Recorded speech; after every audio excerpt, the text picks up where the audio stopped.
Hello and welcome to the Athletic Soccer Show. It's time for our World Cup post-game show. My name is Jack Collins and I'll be your host today. And I'm joined once again by Christine Cupo. How are you doing, Christine? Still buzzing. I don't think that anyone, neutral or otherwise, is coming off of that U.S.-England match without feeling some kind of way. So it's a little bit anxiety still lingering, a little bit of probably over-caffeination because that's just the way forward with our 5 a.m. match schedules. But I'm once again happy to join you. No, it's been a lot of fun, and today's been a lot of fun. I think generally across the games, and we'll touch on all four of them at some point in this episode. But I imagine the main thrust of it is going to be based on what we've just seen between these two nations. And I think a lot of people coming into this were quite stressed. There was a lot of anxiety, as you say, around how this was going to go, especially considering how England played in that first half against Iran and how the USMNT played in that second half against Wales. But turns out there was not huge amounts to be worried about. That was a game where the US were very much the best Southgate, side. for the gift, I guess. I'm not sure. Like, who do we address the bouquet or the edible arrangement to there? England came out. I was a little bit precarious about what they had. No change in their lineup, which I think I don't know if I was surprised, but I think maybe I thought that they'd switch to a back five. They didn't bother, which says a lot in contrast to the Iran match. But I think that probably the highlight of this match is that the U.S. seemed strong. They really did. I don't think that this was a wasteful, scoreless match. It certainly had its really dicey moments where, I mean, we had a full-on like Matthew Turner, formerly of the Revs, now Arsenal fame, come dribbling out of the box, 0-0. I Heart personally in did mouth. not expect to see that happen. I did not think that my heart rate would jump quite like it could, but apparently that was a perfect heart test for me. I don't know. I feel like as we inched closer toward the end of the match, 80th minute, beyond that has been where the U.S. has conceded the most goals, and also paired with that the fact that they haven't finished with any clean sheets, and I think in like the last 32 European matches, makes me a little bit more nervous knowing that little tidbit. Granted, history doesn't always repeat itself, but I think that they did really, really well to hold this match. Like England, we're not holding back for sure. We saw that the subs that were swapped in and out were a lot of England's wide players, so they had fresh legs, so they weren't ready to just roll over. I think I saw more attack come out of that side once Grealish came on. I feel like there was a lot more urgency. I got a little bit more nervous in terms of the US. I think they put out an outstanding lineup. Again, they made some changes. We had Haji Wright starting up top, which I don't know. How did you feel about Haji Wright getting the cap this go round? I was a bit wary because I was like, I don't think we've seen all that much of it, right? And kind of, if I thought he was going to make the change, I thought he'd go to Jesus Ferreira because he's been his go-to guy, and I appreciate that. And so to throw in someone like Haji Wright, I thought was a bit of a a world kind of, oh, okay, I'm putting a wild card move in. I'm going to try and upset the apple cart a little bit. And I know he scored obviously in that game against Morocco, which obviously happened back in June, I think it was. And he got his goal that day, and he's been playing really well in Turkey. So, there's plenty of credit in the bank in that regard. But actually, I was really impressed. And actually, I think his physicality and ability to occupy both centre backs was massive in terms of the US getting up the pitch, holding the ball up in those areas, and being able to kind of launch those counterattacks off a big man, off a target man at points. And so, you know what? There's been a lot of criticism over some of Berhalter's decisions. I think he's got it completely right. And maybe throwing that wild card option in did throw England a little bit because they were like, well, I was expecting one of two things, and that was neither of them. Yeah, I think I'm certainly in agreement with you on this, which probably is much to the dismay of a lot of the Triple G haters across the internet and elsewhere. I don't see the error. I like his fearlessness in trying things. Okay, like Haji is the second, which I mean, I know that we criticize England a lot for the high concentration of Prem players that they tend to pull for national team duty, but quite frankly, Haji, we don't usually take players from Turkey either. I mean, he's the second to play for the U.S. men's national team, and the first was Jermaine Jones. So I think that the diversity that we're seeing has been super helpful. Nice to see Brendan Aronson get on. Also, another surprise I think in subs was Shaq Moore coming on for Jest. Yeah, I that I liked less. I'll be honest. I think I'm more of a neutral on that move. Like I'm still processing is what I'll say. I think I expected him to probably sub more, especially defensively with Yedlin based on his experience. Yep, Because agreed. why would you want to try that at that point? You know, you already know that for England, there's more at stake in this match because they can seal their deal and move on with just beating the US. Granted, you know, US draw, lose, still a bit more dicey. They're more reliant on beating Iran. But I think that the squad that we saw show up today was probably one of the best showings that we've had, especially against England. Yeah, no, I agree, and it was just that moment at the end when Shaq Moore came on. He gave away maybe 2-3 free kicks on that side, and I was going, "Hang on, the US have dominated this game, you know." And we'll come on to the kind of full spectrum of how that played out and why it was so. But the US dominated the game. They were the better side for pretty much all of it, I think. You know, across the balance of play, and you're going, right, we know what this England side are like from set pieces. Do not give them 3 or 4. And then you just Musa did it as well. And I was like, head in hands moment going, don't do that. Please don't do that. That is really not the opportunity. I beg of you, do not try this right now in this moment. I felt the same way. Yeah. I mean, especially knowing that they had a lot of fresh legs on, and England typically score more from open play than the US do. It just is a dangerous situation. You don't want to also let them possibly capitalize on a set piece. It just, no, not me. Could not be me. No, did not enjoy last couple of minutes. Would not do again. No, yeah, wouldn't do again. Thanks very much. Been a pleasure. But in terms of the game, you know, this was billed as being a midfield battle. You know, we saw Bryson Bellingham and Mason Mount to a slightly lesser extent in terms of how they controlled the middle against Iran and how everything kind of sprung from that. We saw the first half of that game against Wales for the USMNT, Musa, Adams, McKennie. You know, there are elements of this that you go, this is so beautifully balanced. They were the rock of this match particularly, oh, yeah. And I love watching them play together. I cannot emphasize this enough. People often underrate McKennie a ton. Yes, he had a couple of balls that he just absolutely skied today, which who among us? I'm not going to hold that against him. Big match to play, lots of energy to expel.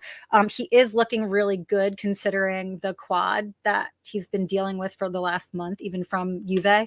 But Tyler, and I know that we all say this and the sentiments echoed, that he is just so mature, smart, and willing to knuckle up when need be. And he's everywhere. He's eyes on all the time, locked in. And it's said a lot, still not enough, because I think that when I say it, it's more of a, I still cannot believe it myself that he's so young. Like, we got so lucky with this sort of crop and generation, which I'm hesitant to say the golden generation. I kind of hate that.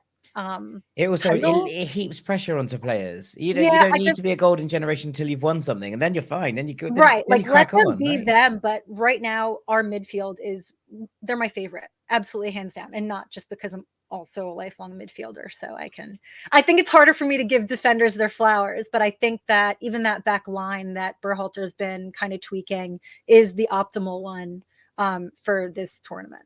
Yeah, it feels that way.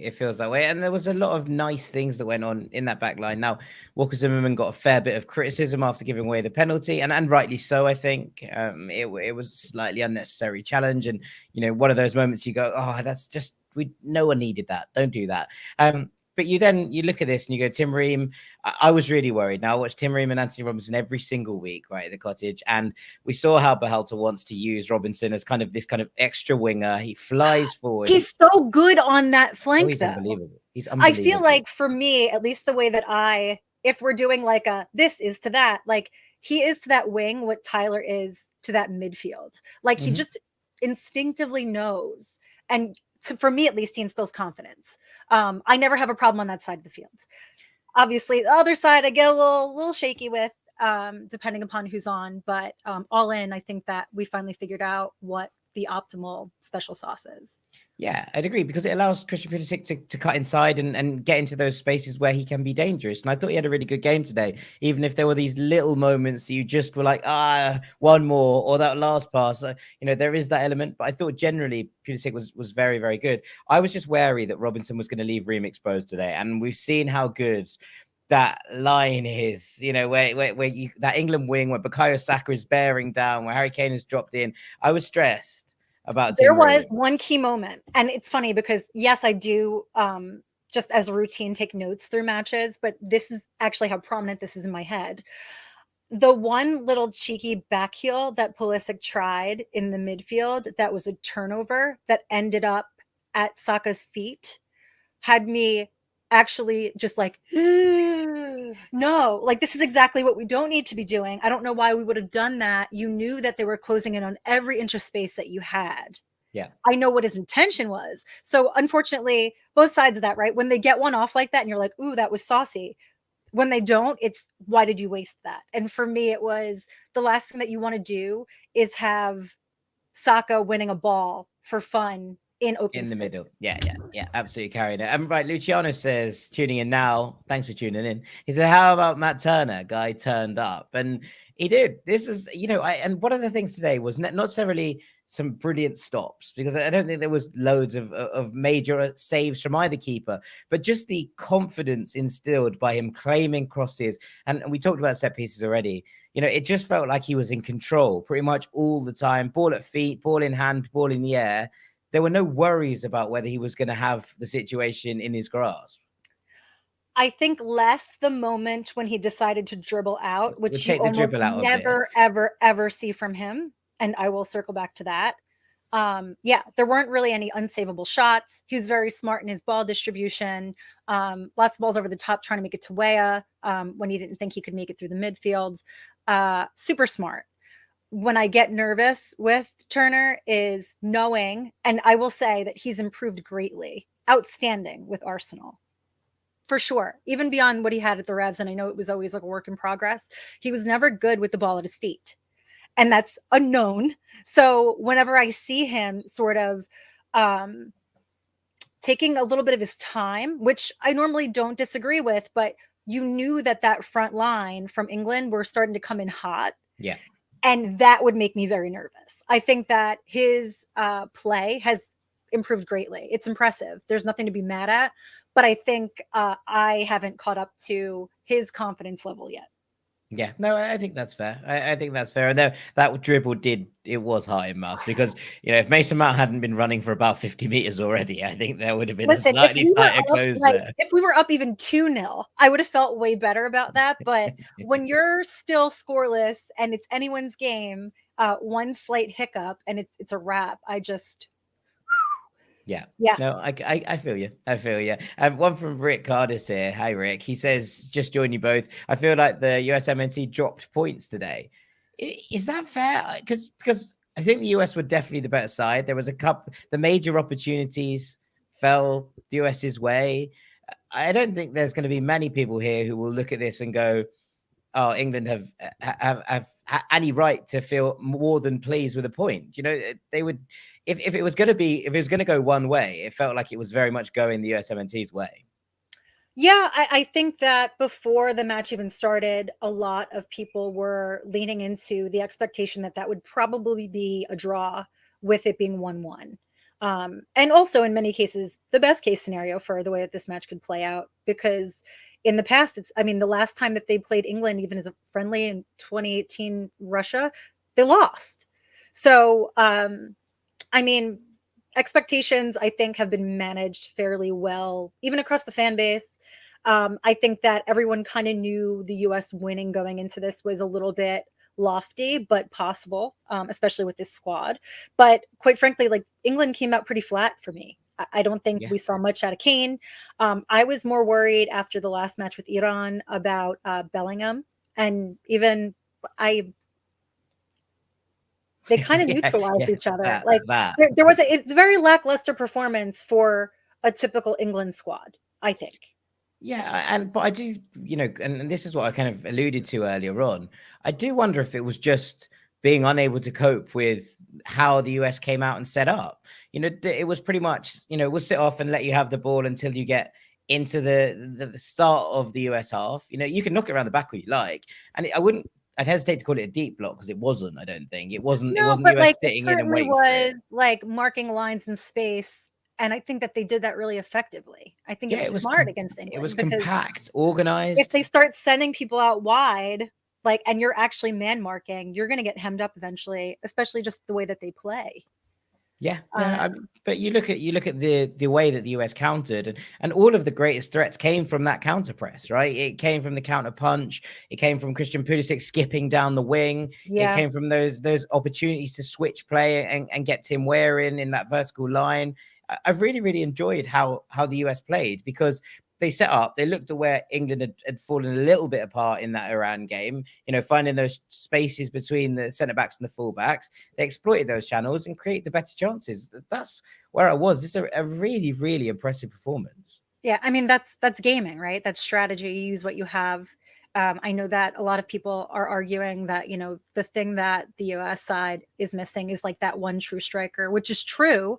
But what they're capable of doing even without that, um, they have really capable forwards. I like Haji. I also thought we might see Jesus. I I honestly thought we'd see Jesus before we'd see Haji. And then the question of finally seeing Gio pop out. But even then, I feel like they put him on so deep into this match that it didn't really give him the benefit of potentially impacting it as well as he could have. Yeah, I mean, we've got a couple more questions, but I wanted to ask you about this because the substitutions felt late. Aronson came on in the 77th minute, Sargent in the 83rd, Rayner in the 83rd. It didn't feel like there was plenty of space for them to change the game. But equally, on the flip side of that, and to use, to maybe defend Beholter a little bit, the game plan was kind of working. Well, actually, that's unfair. The game plan was Was working. working, And yeah. and so therefore to change it up at that point, I can see why he was reluctant to make the changes until late in the game. Yeah, I agree with you. I think that sometimes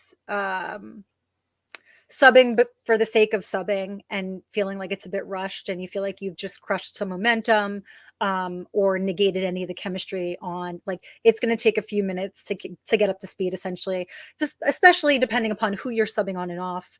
I think when you replace a midfielder and then also a defender in the same breath and then toss Gio on there, it's a little bit like, all right, like, is this going to be a little lopsided? Yeah, roll the dice almost. Yeah, I mean, you can only say this with certainty in hindsight, obviously, but I don't fault him for having waited as long as he did. I just think that it gives a bit of insight into what potentially could be for Iran. Again, I said this last week, but I'd expect to see more Geo in the next match. I don't know what's going on there, if there's some sort of a rift brewing or otherwise, just with the back and forth with Berhalter's pressers regarding whether or not he had, muscle tightness or a knock or otherwise. Everything's peculiar in that realm at the moment, but I'd say for what's actually transpired, I mean, Weah's having a great tournament so far. Yeah. And, our midfield's been the star, US, so.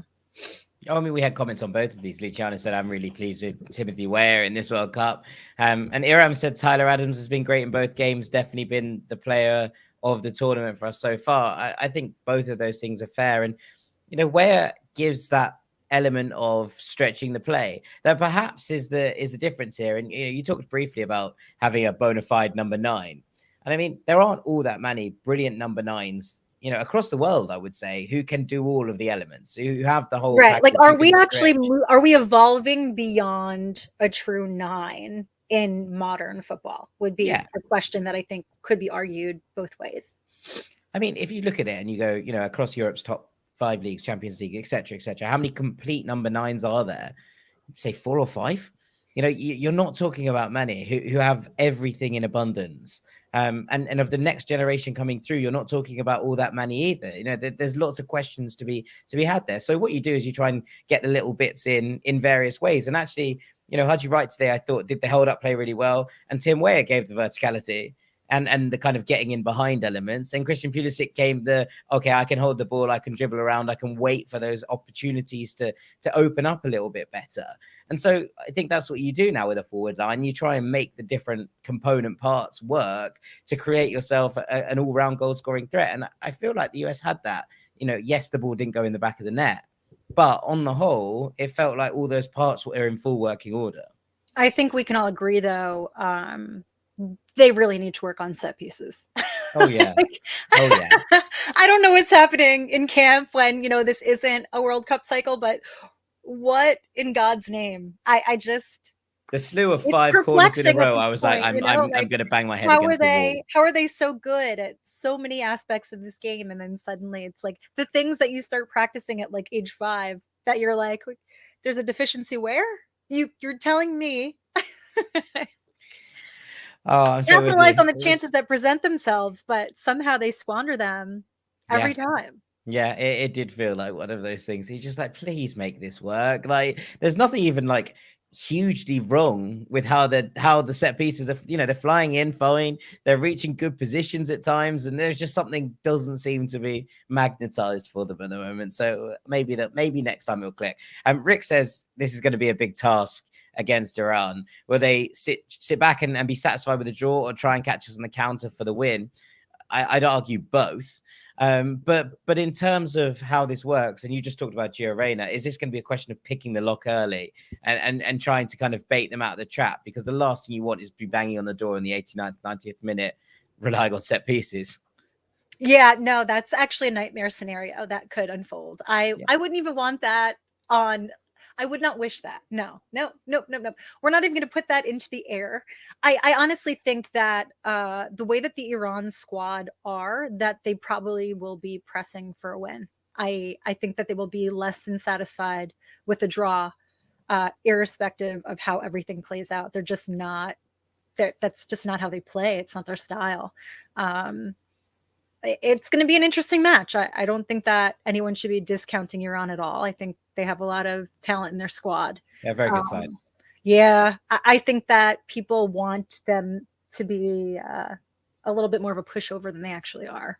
Well, I think they showed today that they weren't that. Actually, we'll come on to that game, so we won't go into it now. But they are a very decent side with a very strong forward line, and they're going to be a problem. But I think the US can take heart from at least 135 minutes of these 180 that have been played. Yeah, the second half against Wales, fine, let's take that out. But the rest of it, I think there's plenty of positives to have taken from this. And I do think that this is one of those where we're looking at this tournament going, right, okay, this is an opportunity for the US, but it is also still a learning curve for the next one, which looks to be that kind of, I was going to say Mount Everest, but that's such a British thing, so I'm going to actually refrain from saying so. But that's the top of the mountain. That's the point where you want to look at it and be like, okay, we're building for something special. And actually, you only have to look at Qatar this time round. 4 years ago, Qatar looked like they were in a really good place. They were just about to go on a winning Asia Cup run. They'd done okay in the Gold Cup the year after that. They went too early. It doesn't feel like the US are in that zone. And now, Qatar, the first to exit, the host. So sad, but it is what it is. I think at this point, anyone that would have expected better of the US side as they're playing, it's probably more of an expectation issue than the reality. Because I think, I'm confident in them. I think that we just have a lot of people that really like to complain. But I think that all in, there's nothing that they could have changed or done better at this point. And quite frankly, we have probably the first semblance of a solid functional squad that actually enjoy playing together and gel in a while. There doesn't seem to be any rifts or bad blood or, hey, we're going to try this. I think that Berhalter got all of that experimentation out in qualifiers, which is when you're supposed to be. Granted, maybe a little less loosely, but I think that when you start with a young squad, you have to put them to the test. And when's better than figuring out who should essentially be playing for the nation when you get there. Yeah, I agree. And look, by the time that the World Cup comes to US, Mexico, and Canada in 2026, Flo Balogun will have declared for the USMNT. So everything's going to be fine in the number 9 department as well. Just point that in. New York born number 9 Flo Balogun. Oh my God. Let me write it now. I'll be like, Jack said this. It was Write all that into existence. coming That's what through. we're putting it into the ether.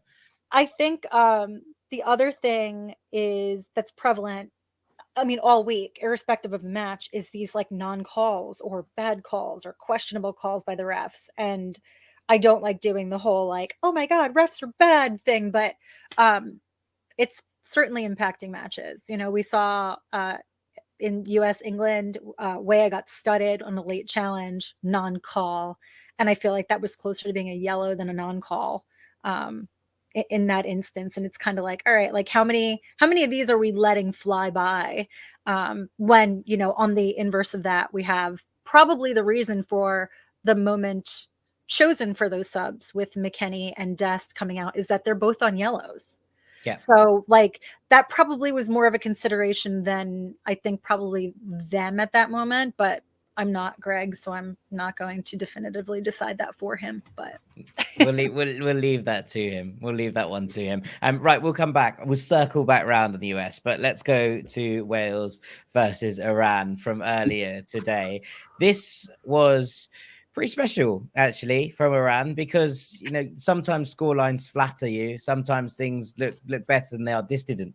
Iran were quite comfortably the better side in this game. Now I know that's not the result really that anyone wanted from pretty much any other camp, I think, in this group, but it was I the was right result. very like, let's go Iran. Like I was ready, like let's get the Tadig. I'm ready to go. Like we are all Iranian today. But I didn't expect Wales to quite not entirely gift them, but like gift them the opportunity to come hammering back quite like they did. I mean, it wasn't until like stoppage time, so pocket change minutes, that all of a sudden they come up. Ruzbek Cheshmi and Ramin Razalian decide to like score goals, which is like so wonky, stupid World Cup kind of. It's only this No, World Cup as well, 99 and 101. Do you reckon there's ever been two later goals in a World Cup? You know, minus honestly, I have actual to go. extra This will time. probably be my personal deep dive now. Like, what's the latest scored goal historically? Because this will sit in the back of my brain, and Oh I'll be yeah. laying in bed later and be scrolling, pen in hand, because why wouldn't I? It's like the curiosity sometimes grabs you, and there you are. And sometimes it kills the cat. So you Yeah. know, it's one of those. But yeah, no, I think you're looking at this, and yes, the goals were late, but you know, Iran had a goal chalked off for offside in the first half, which Yeah, was early on. ludicrous, by the way. You know, the correct call, but why he was offside when he had the entire freedom of the pitch, you know, to make things work was one question. Then they went and hit the post twice in such quick succession. Asmoon heads the rebound straight into the keeper's arms, and you're sitting there thinking maybe it's just not their day. You know, maybe it's going to be one of those where the ball just won't go in, the goal lives a charmed life, etc., etc. The commentary here in the UK suggested that the posts were made of Welsh wood at one point, which I enjoyed. Which I enjoyed quite a lot. I welcome this bit of folklore into this tournament. I do. That's amazing. Yeah, I mean that the 86th minute red card on Hennessy. I like, how often has that ever happened where it's the keeper in a World Cup? Well, 3 times actually. This is the Yeah. third time Thank ever. you, Jack. There you go. There's a fun one. It was an Italian goalkeeper, I think, in I guess 86, but I might be out. And then there was one in 2010, and then one this year. So This there year, you go. did they have equally unfavorable outcomes? I can't imagine We that didn't it's get all that gone deep into it. particularly But well. I yeah, didn't get quite deep. to have to deal with a 10-man side, and I mean, nobody wants their keeper to go out. And I get that people No. are like, yeah, but like, okay, like how much are you trusting your second string keeper in a World Cup match? Well, Yes or Wales' second no? choice keeper is actually playing more than Wales' first choice keeper, so Yeah. there is that. But he didn't You're like, show give much him of that another form when he red. came in. Yeah, exactly. I bring him down to the third. Well, Iran brought 4 goalkeepers, so they're well stocked for this situation if anything goes wrong. But it was a weird one because it kind of threw the whole team out, I think. And actually the red card comes from a really stupid pass from Nico Williams, who tries to go back across himself rather than just playing the simple pass out when Wales are recycling from a set piece. And they go up the other end, and suddenly they're down to 10. they're under the cosh. And as Kay says in the comments, the Welsh coach basically defended with 4-2-4 in the last 30 minutes. Rob Page has made some, I would argue, almost suicidal tactical decisions during this World Cup at times. Like, there have been some really strange decisions. Not starting Kiefer Moore in the first game, I thought was madness. Yeah, considering we how definitely crucial both he's agreed been. on that. I think that if anyone should be criticized for their squad management and selection, it's certainly Wales. Like, let's get that out of the way. And like, I do see a comment that, do Wales rely too much on Gareth Bale to score? And to follow up that statement about squad selection, the answer is yes, because your prominent, most likely to score is Gareth Bale. He has the most caps, most goals. Then behind him, you have Aaron Ramsey. And then it literally is a ledge where, far, far fewer caps, so less experience, and then even fewer goals. You have no backups. So unless there's a small miracle, nobody else is gonna be able to step up and sort of fill those shoes. So yeah, if you neutralize one or both of them, or they have more typical club-esque play, like they typically go. Ramsey was dreadful today, like absolutely dreadful, worst player on the park kind of vibes. And that's not nice to see, and it's not nice to say, because Aaron Ramsey's had a hell of a career. I love Rambo. I would put that up forward. I do have my biases, but I'm also able to be objective here. Is that the one thing that both Bale and Ramsey have in common is they often go missing for their club side and somehow miraculously are a night and day player for Wales every time. And I feel like it's more consistent than not. So at what point is that the norm, not the exception? I mean, but yeah, again, like Ramsey sometimes has off games for Wales too, and we saw that today, and it stinks, quite frankly.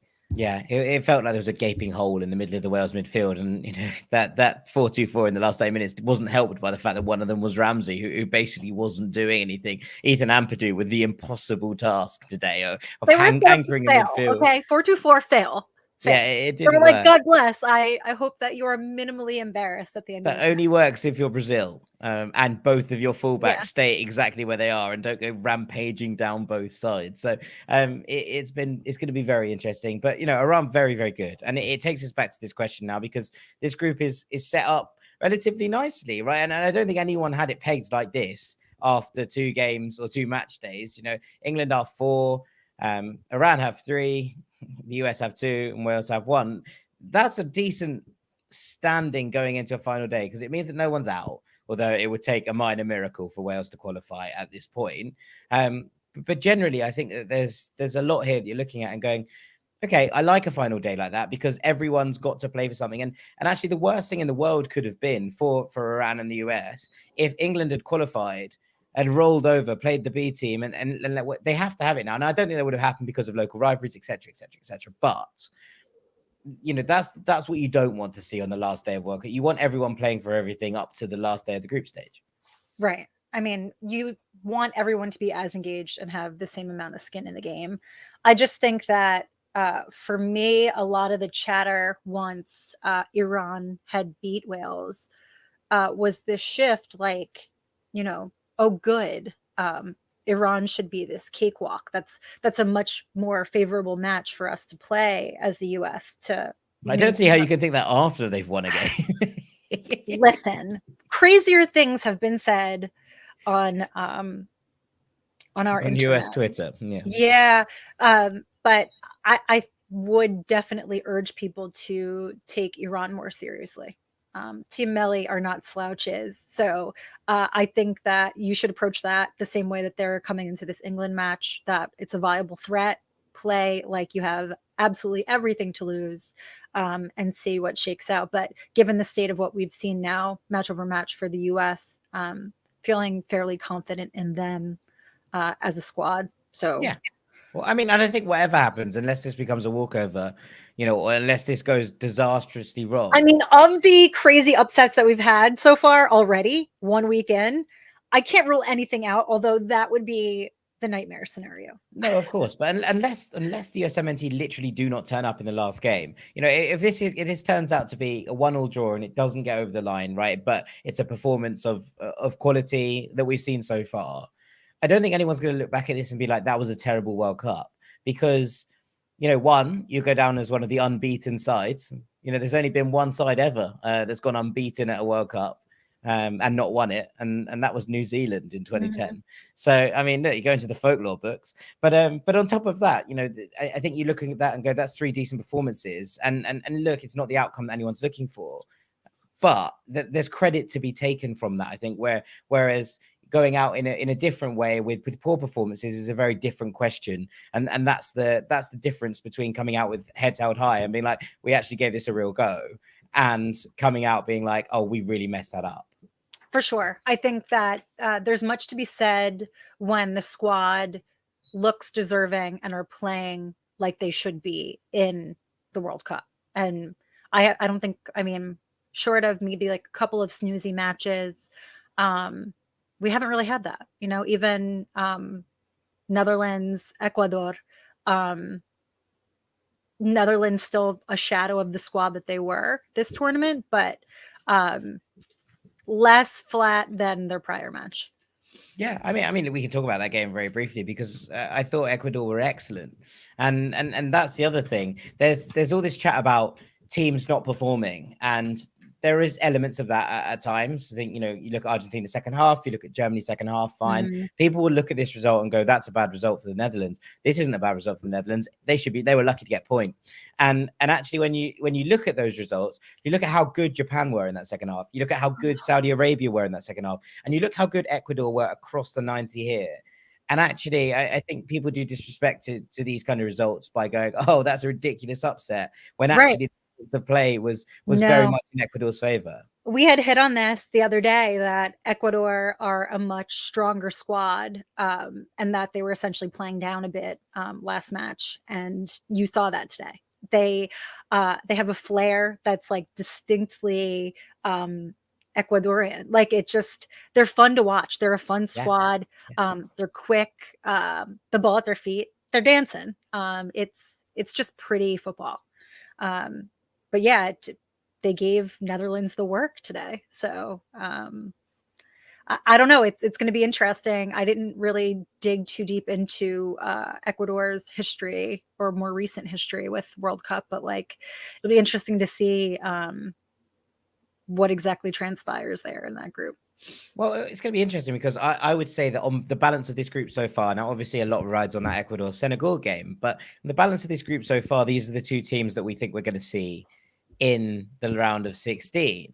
And actually, when it comes to that, you go, right, the group winner more than likely is going to get the Netherlands, unless they fail to beat Qatar by any sort of serious number. But would you rather have the Netherlands if you win group? Because I think the answer might be yes. Yeah. And if the US go through, and we don't know how this is going to shake out, it could be top or second. And for England, who are going to go through in probably top or second, if I was looking at these and going, which of these 2 teams would I rather play? The answer would be the Netherlands on the balance of what stays. I think because the US having to play Ecuador would end up looking very concavy, just because of the way that things get very like heated, scrappy, physical, very fast for both sides.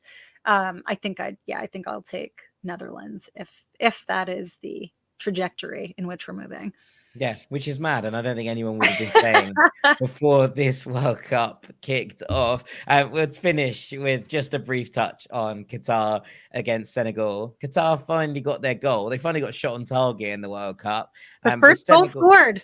There you go. But Senegal, much too good for them. And there were moments here for Qatar, and actually, quite weirdly, when they were 2 goals down, it felt like they were let off the leash a little bit. And once they were let off the leash, they were okay. There were these moments, and it felt a bit like the Qatar side that I've been watching in, not necessarily pre this tournament, but watching in the build up to this tournament, their games over the last couple of years, where they were expansive, they were expressive. Yes, they've always played with a 5 at the back, and they like to keep the ball, but they were creative, and we saw glimpses of that today. Now they're obviously out after this loss, and I was just watching it going, well, why haven't we seen more of this? Because there are so many elements of this side that I like when they're in full flow, and we've seen almost none of them, and that's a shame because they've not I given thought any that good this was account. actually their best match. I think Yeah, they looked the best against Senegal, but also I thought, granted, they're playing Qatar, like Senegal looked better too.